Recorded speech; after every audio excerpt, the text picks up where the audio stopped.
జయశంకర్ భూపాలపల్లి జిల్లా చిట్యాల మండలం కేంద్రంలో మక్కల కొనుగోలులో జరిగిన అవినీతిపై సమగ్ర విచారణ జరిపించి రైతులకు జరిగిన అన్యాయాన్ని సరిదిద్దాలని భూపాలపల్లి మాజీ ఎమ్మెల్యే గండ్ర వెంకటరమణారెడ్డి ప్రభుత్వాన్ని డిమాండ్ చేశారు.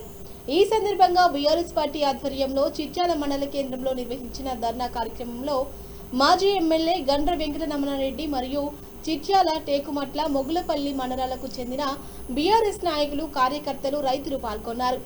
ఈ సందర్భంగా గండ్రా మాట్లాడుతూ రైతులు ఆరుగాలం కష్టపడి పండించిన మక్కలను ప్రభుత్వం కొనుగోలు కేంద్రాలకు తరలించేందుకు సొంతంగా హమాలీ, రవాణా తదితర ఖర్చులు భరించినప్పటికీ గోదాములలో స్థలం లేదని చెప్పి ఒక చోటు నుంచి మరొక చోటుకు తిప్పి తీవ్ర ఇబ్బందులకు గురి చేశారని ఆవేదన వ్యక్తం చేశారు.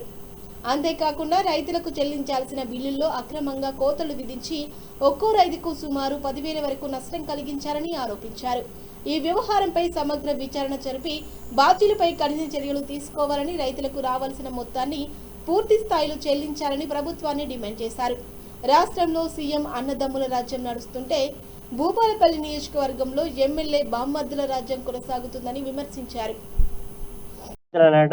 మన ఎమ్మెల్యే గారి బామ్మర్దులు ఈరోజు అందరు కూడా పంచుకున్నారు. ఈరోజు మక్కల కొనుగోలు ఒక బామ్మర్ది, ఇంకొక ఆయన కులపాయన ఇంకో మండలానికి నాయకత్వం, ఇంకొక ఆయన ఇంకో బామ్మర్ది టౌన్లో నాయకత్వం, మొత్తం బామ్మర్ది ఇంకొక బామ్మర్ది మొత్తం కాంట్రాక్టులు ఆయనే.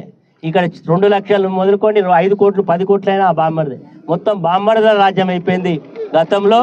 మరి ఈరోజు హైదరాబాదులో అన్నల తమ్ముల రాజ్యం, ఇక్కడనేమో బామ్మర్దుల రాజ్యం అయిపోయింది. ముఖ్యమంత్రి ఏం తక్కువ తినలే అంటే నేనేం తక్కువ తినలేదని ఇక్కడ కూడా అంటున్నారు. కాబట్టి ఈ యొక్క బామ్మర్దుల యొక్క అవినీతికి మరి కళ్ళెం వేయాల్సిన అవసరం ఉంది. మొత్తం కూడా రావుల రాజ్యం అయిపోయింది.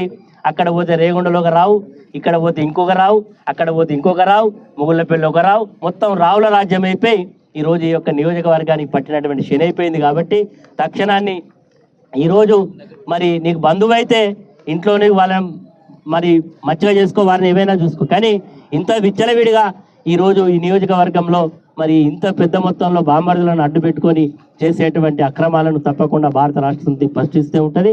అది తప్పకుండా న్యాయం జరిగే వరకు ఈ పోరాటం కొనసాగుతుంది. ఈ సందర్భంగా తెలియజేస్తున్నాం, హెచ్చరిక చేస్తున్నాం. మీడియా మిత్రుల